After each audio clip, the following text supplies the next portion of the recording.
A gente falou de Donald Trump lá no Reino Unido, banquete, tudo mais, família real. Oi, Asbeck, me conta o seguinte, tem a notícia de que o Donald Trump anunciou que vai processar o New York Times, é isso? Em 15 bilhões de dólares? Por qual motivo? O que acontece?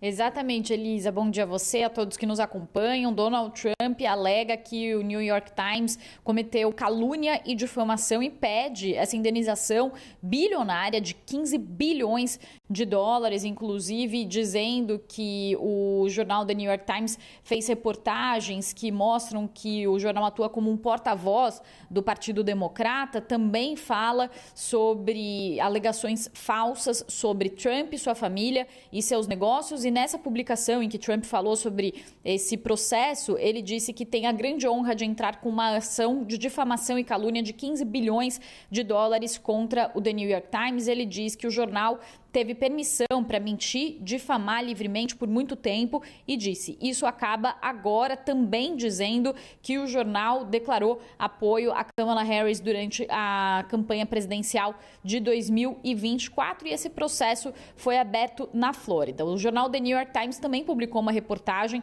falando sobre esse processo, diz que foi um processo contra alguns dos seus jornalistas, 4 jornalistas, e também falou que esses processos falam que o jornal tentou prejudicar a reputação empresarial, pessoal e política do presidente Donald Trump. Um porta-voz do The New York Times respondeu que o processo não tem mérito, que não tem nenhuma reivindicação legal legítima e que é uma tentativa de sufocar e desencorajar a imprensa independente. Também disse que o jornal não vai ser dissuadido por táticas de intimidação e que vai continuar a investigar os fatos sem medo ou favoritismo e vai defender o direito dos jornalistas, garantido pela primeira emenda da Constituição Americana, de fazer perguntas em nome do povo americano. E aí o jornal The New York Times traz mais detalhes sobre esse processo, dizendo que Donald Trump, inclusive, citou 3 artigos durante esse processo. O primeiro artigo foi um artigo sobre um livro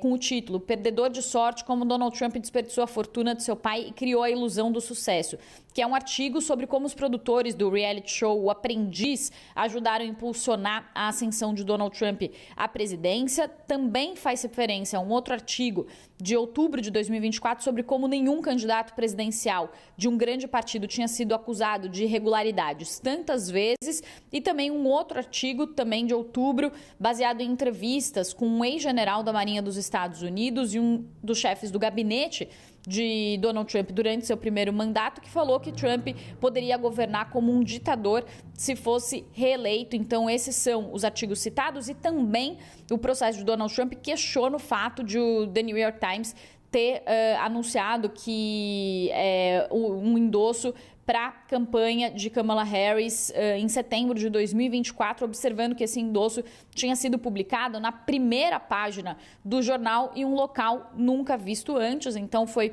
o que aconteceu. E vale falar, Elisa, que outros processos já foram movidos contra outros jornais, inclusive contra a ABC News, contra a CBS News, também eram processos bilionários e nesses 2 processos os jornais tiveram que se retratar sobre publicações imprecisas e fizeram um acordo com Donald Trump e pagaram, no caso da ABC News, 15 milhões de dólares e também mais 1 milhão em honorários. E no caso da CBS também pagaram 16 milhões em um processo que era movido ali, pediu uma indenização de 20 bilhões de dólares. Portanto, nesses processos anteriores, esses veículos de mídia tiveram que fazer um acordo, acabaram pagando então esses valores milionários, não a indenização bilionária que havia sido pedida anteriormente, mas ainda assim tiveram que despender esse valor considerado muito alto. E também há um outro processo que foi movido contra o The Wall Street Journal por causa das supostas mensagens de Donald Trump para Jeffrey Epstein. Eu volto com você, Elisa.